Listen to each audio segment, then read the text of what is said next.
Welcome to Interview Connections. We're the first ever podcast booking agency. I'm Jessica Rhodes, the founder. And 12 years ago in 2013, I started booking my dad as a guest on podcasts because I wanted to be a stay-at-home mom. And fast forward to today, we're a multi-seven-figure agency. We've worked with over 800 clients. We've booked more than 30,000 podcast interviews. And this podcast is all of our top lessons from the last 12 years, booking entrepreneurs on podcasts, scaling our company to be multi-seven figures a year, distilled down into bite-sized topics and episodes to help you learn from us. I co-host this show with Interview Connections co-owner and CEO, Margie. And without further ado, let's dive into today's episode. In today's episode, we are going to talk about how to 10x your podcast interviews so that you get more amazing content out of just one interview. This episode, I just want to manage your expectations. It's going to be amazing because we have so many actionable strategies. When we have taught this information before, the feedback is like people literally just have their mind blown. So I just get ready. Okay. It feels like the opposite of managing expectations. We have set the bar very high. This is going to be short and sweet. It's going to be very tactical of just like, do these things. If you get easily overwhelmed, you don't have to do all of these things. This is just to give you ideas so that you can get more mileage out of every podcast episode you do. And I've said this before, but I think it's a very undervalued part of podcast guesting is the amount of incredible content that you get, because my favorite content that people have is in conversations. Like when I hear someone talking in an interview, I just like it better than like a straight to camera talking head video or just other types of content. I just think it really like brings out people's genius. So it's a great strategy for that.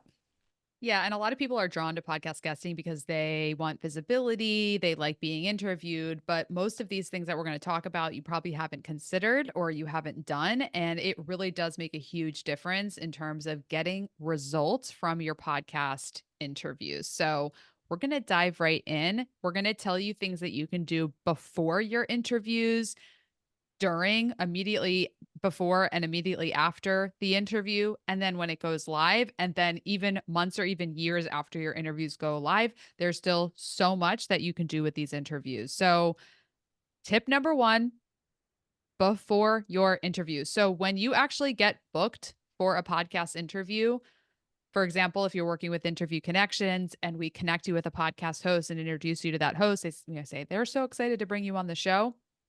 Right after you schedule the recording, go onto social media and do a post about how you just landed an interview. You just got booked. You could do this on your Instagram story. You could do this on LinkedIn, kind of wherever you're active for your business on social media.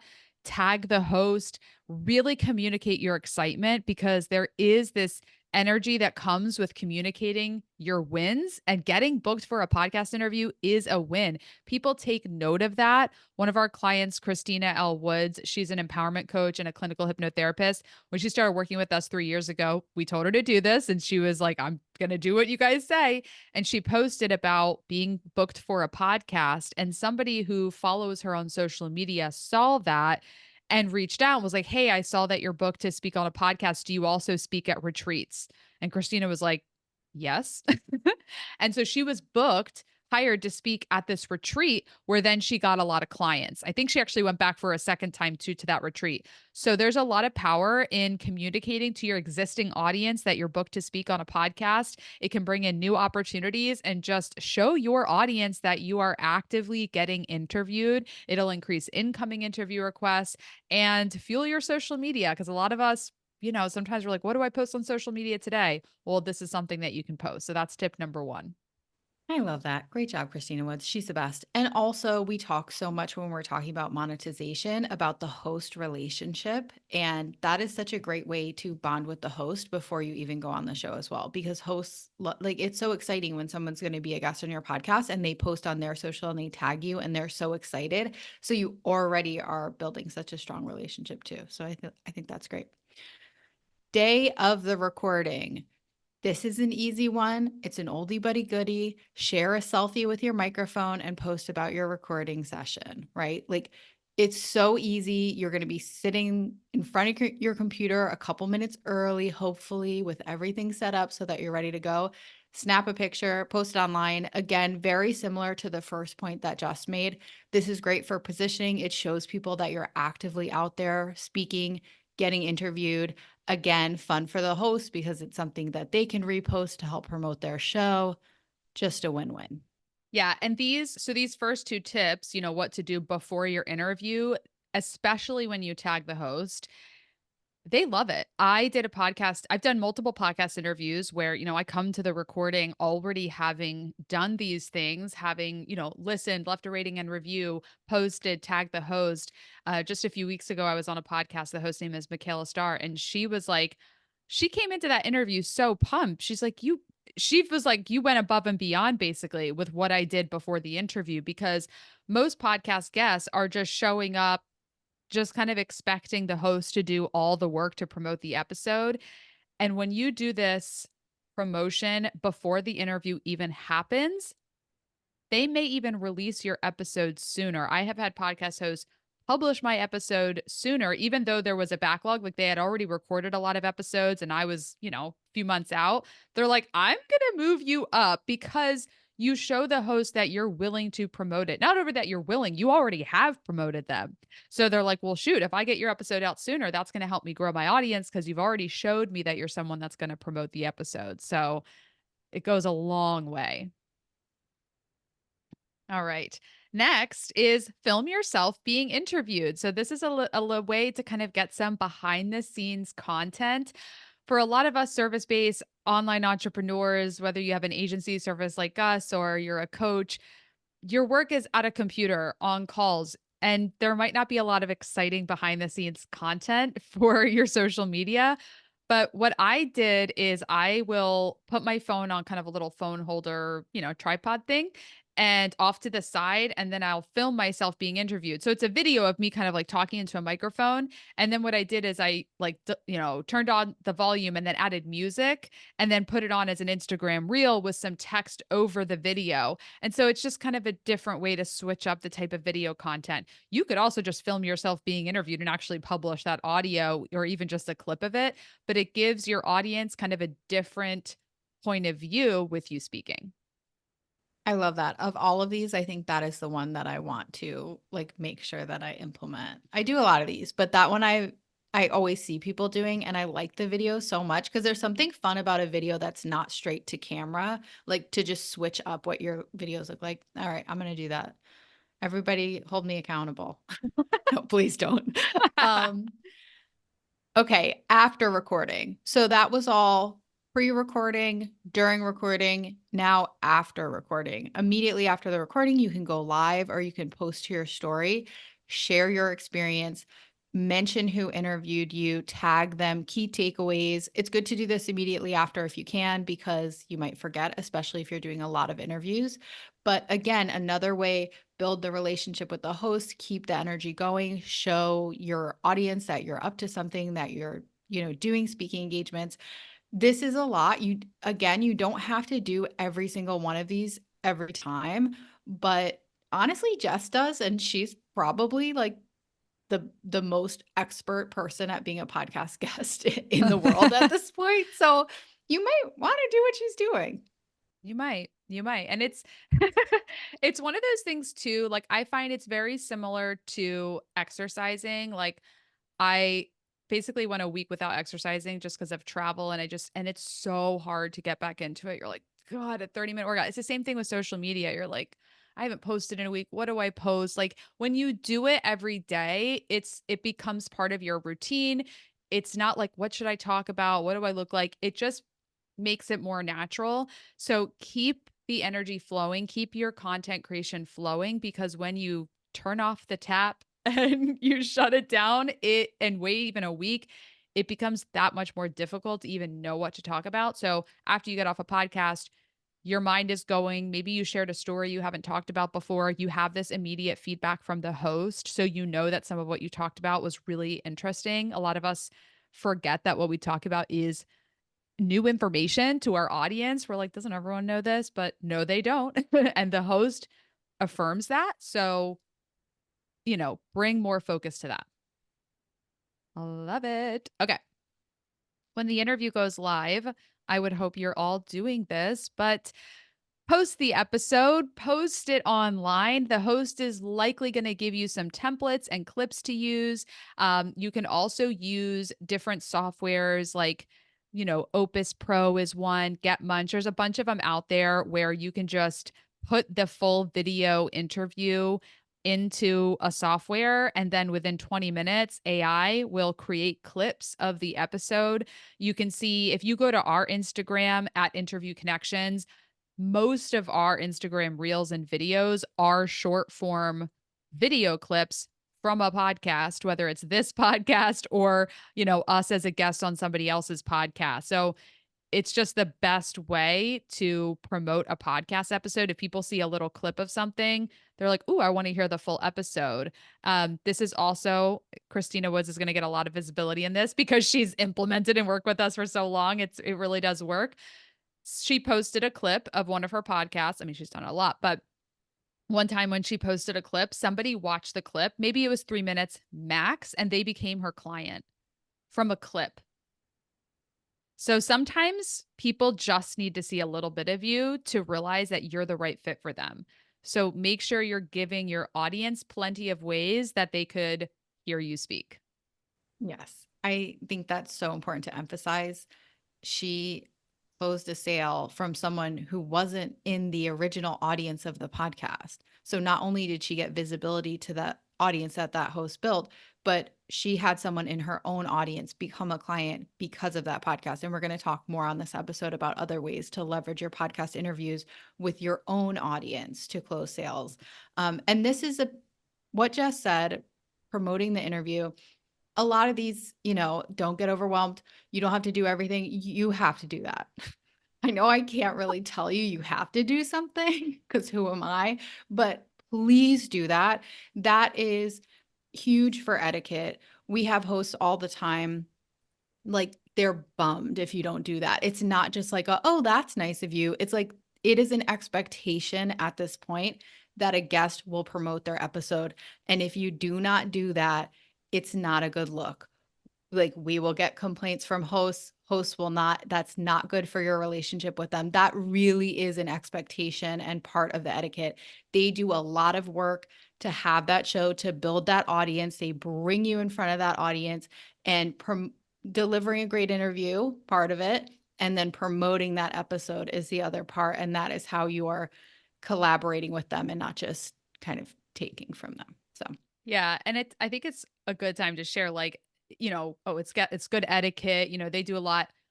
You guys, like, this podcast is it's a lot of work. Like, there are technical difficulties. There are, I think we should just share the behind the scenes because I think it helps people have a deeper appreciation for these hosts. Because, as the guest, you waltz in there, you get interviewed, you leave. You don't have to think twice about the editing, about the promotion, about the show notes, about the uploading. All of that is taken care of for you.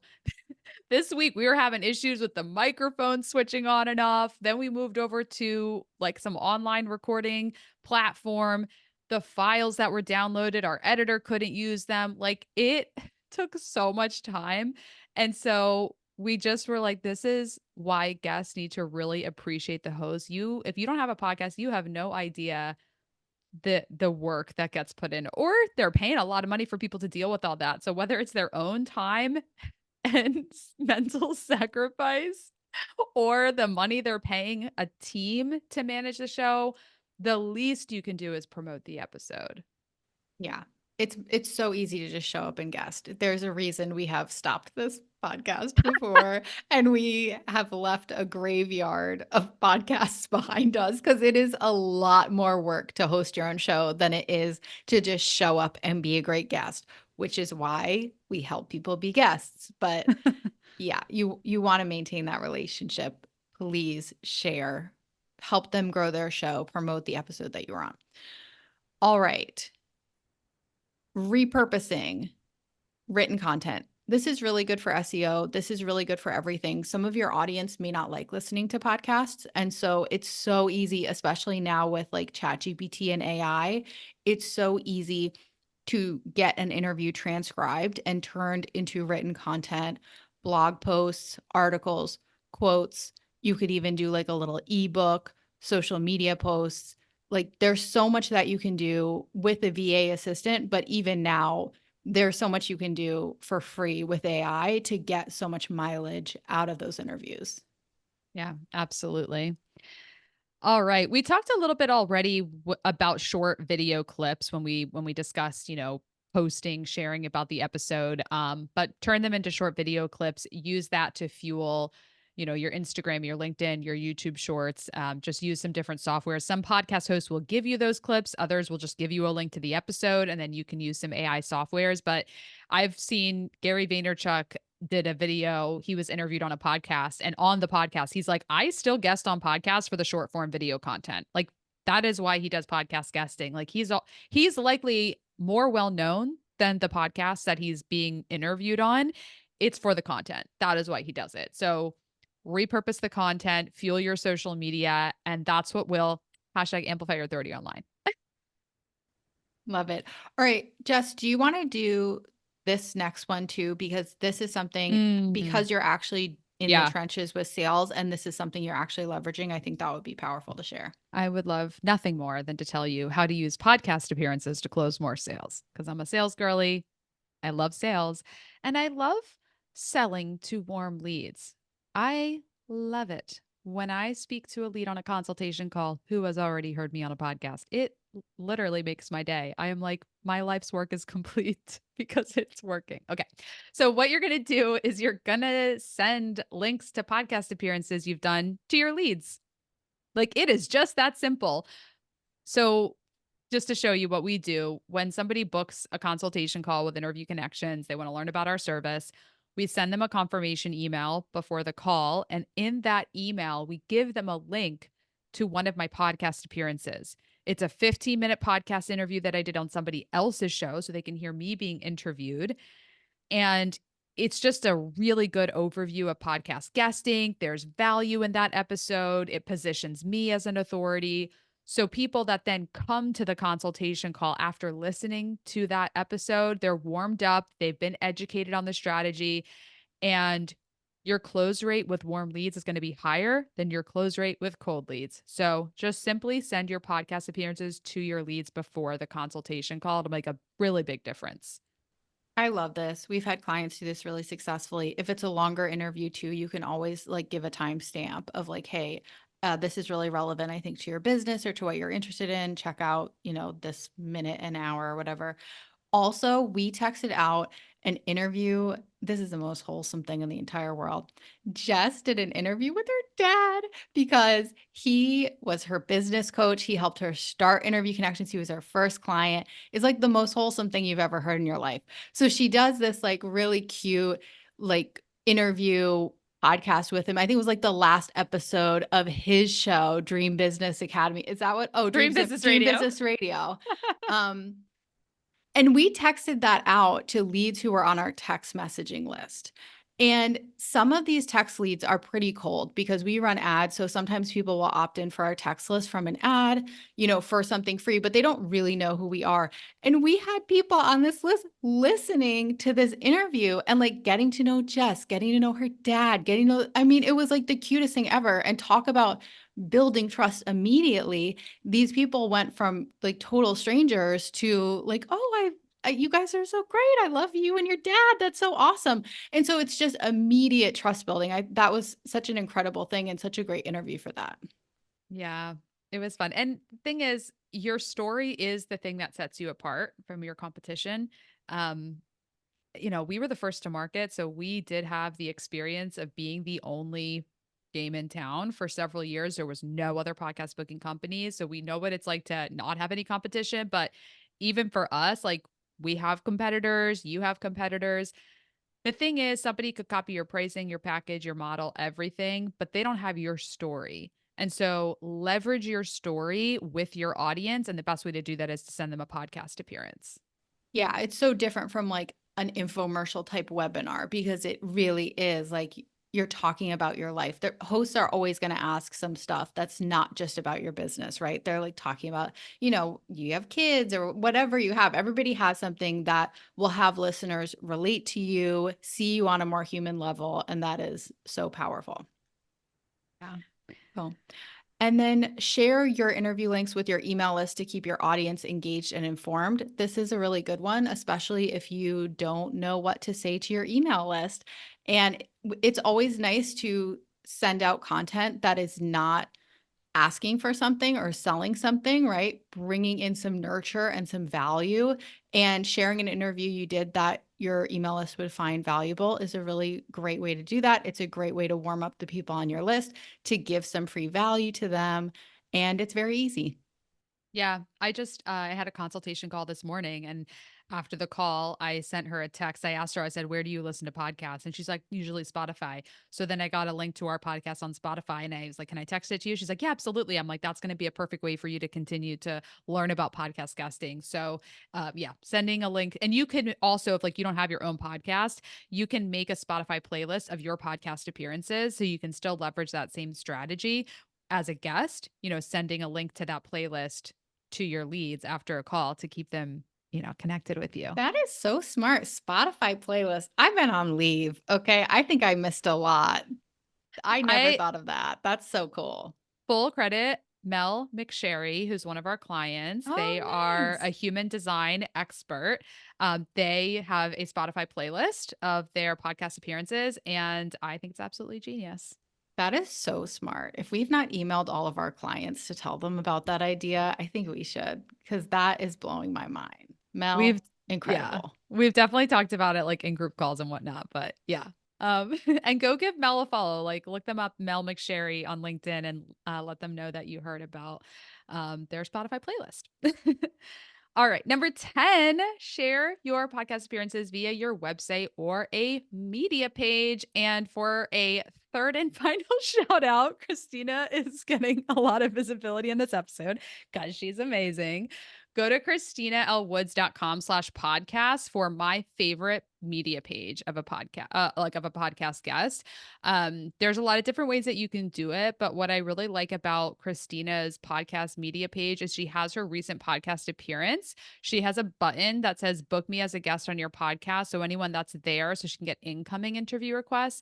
And then because we book her on podcasts in multiple different categories, like she can speak to business owners, she can be on mompreneur podcasts because she's got kids, she can be on midlife podcasts. She actually has one, two, three, four, five, six, seven different categories. And so if somebody is at her website and they're like, well, I'm a business owner, I want to listen to her on a business podcast, or I want to listen to her to speak to women in midlife, they can click on that button and then get the podcast appearances she's done in that category. So I just think that is absolutely a genius way to show your audience that you're an expert. Love it. So So good. here are 10 ways to 10x your podcast interviews. Really make the most of that time. Podcast interview, most of them are under an hour. Usually they're like 30 minutes. So it's not a lot of time, and you can really turn it into so much incredible content for your business.